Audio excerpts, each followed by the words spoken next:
Pensa só, toda empresa tem uma história financeira para contar. E a escrituração contábil? Bom, ela é a linguagem que a gente usa para escrever essa história. E com precisão. É com ela que cada compra, cada venda, cada decisão, tudo vira parte de uma narrativa que é super clara e, mais importante, permanente. Então, bora desvendar esse processo juntos. A gente vai começar entendendo o porquê de tudo isso e quais são os livros essenciais. Depois, vamos ver na prática como se faz um lançamento. E olha que interessante, como consertar erros.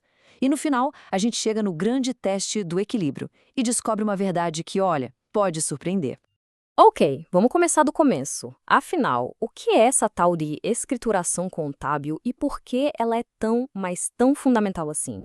Basicamente, é o jeitinho formal, a técnica de registrar absolutamente tudo que altera o patrimônio de uma empresa. E a regra de ouro por trás de tudo isso é o famoso método das partidas dobradas. A ideia é simples: para todo débito tem que ter um crédito correspondente de mesmo valor.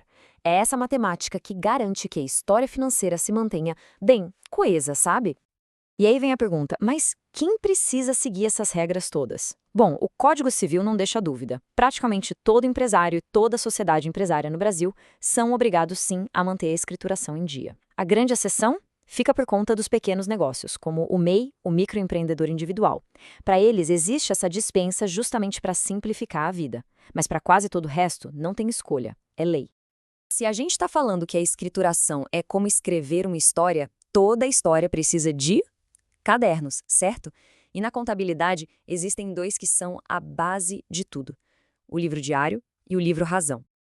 O que é mais legal aqui é ver como um complementa o outro.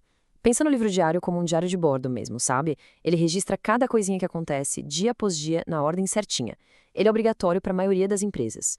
Já o livro razão, ele funciona mais como um índice. Ele pega todos esses lançamentos e organiza por conta. Quer saber o saldo do caixa, ou quanto deve a fornecedores? É no razão que a gente olha. A obrigatoriedade dele já é mais restrita, valendo para as empresas de um regime tributário mais complexo, o lucro real. Certo? Já conhecemos os cadernos. Mas como é que a gente escreve neles? A unidade básica dessa escrita toda é o chamado lançamento contábil. É como se a gente estivesse construindo uma frase que descreve uma transação perfeitamente. E essa escrita tem tipo uma gramática própria, com 4 fórmulas básicas. Pode até parecer complicado, mas a ideia é super simples. É só ter uma estrutura para cada tipo de transação. A primeira fórmula é para aquele feijão com arroz, uma compra simples. As outras já servem para situações mais complexas, tipo pagar várias contas com um único cheque. São, no fim das contas, ferramentas para garantir que a história financeira, por mais complexa que seja contada do jeito certo.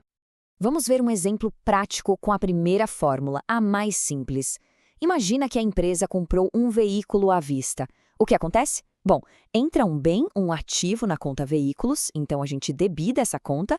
Ao mesmo tempo, o dinheiro saiu de algum lugar, né? Saiu da conta caixa, então a gente credita o caixa. Um débito, um crédito, valores iguaizinhos. Pronto, a história foi registrada de um jeito simples e perfeitamente equilibrado. Ah, mas e se alguém errar? Acontece. Só que, na contabilidade, não dá para simplesmente pegar a borracha e apagar. A transparência é a alma do negócio. É por isso que existe um processo formal para corrigir os erros, que tem um nome chique: retificação. E tem basicamente 3 jeitos de fazer isso e eles são bem lógicos. O estorno é tipo Ctrl+Z da contabilidade. Ele faz um lançamento inverso, anulando o que estava errado para depois a gente fazer o certo.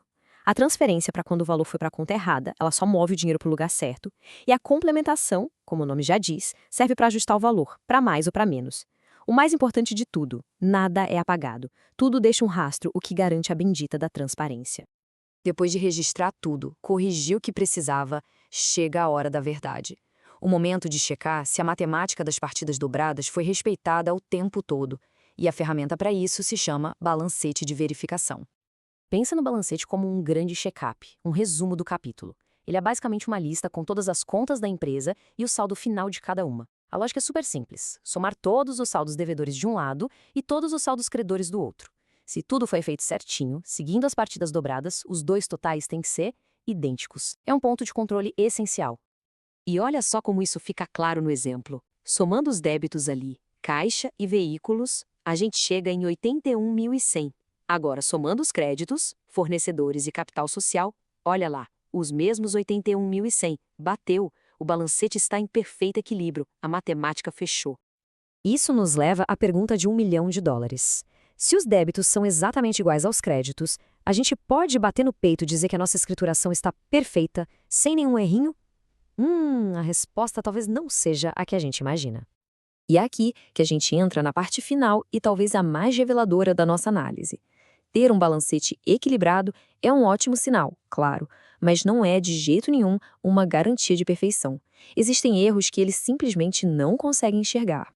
E aqui estão os culpados. Pensa comigo, se uma transação inteira foi esquecida, não teve nem débito nem crédito, então o balanço continua igual, certo? Se um pagamento foi para conta errada, o valor total de débitos e créditos não muda. Se um lançamento foi feito 2 vezes, bom, o equilíbrio se mantém. Até um valor completamente errado, se for debitado e creditado igualmente, passa batido. O balancete, no fim das contas, checa a matemática e não a veracidade dos fatos. Então, fica bem claro que a escrituração é uma ferramenta poderosíssima e o balancete é um teste super importante, mas ele não é a palavra final. E isso nos deixa com uma reflexão, né? Se os números podem estar em equilíbrio e mesmo assim esconder a verdade, o que a verdadeira integridade financeira exige de verdade? Exige muito mais que matemática. Exige diligência, atenção aos detalhes e, acima de tudo, um compromisso com a história real que existe por trás de cada número.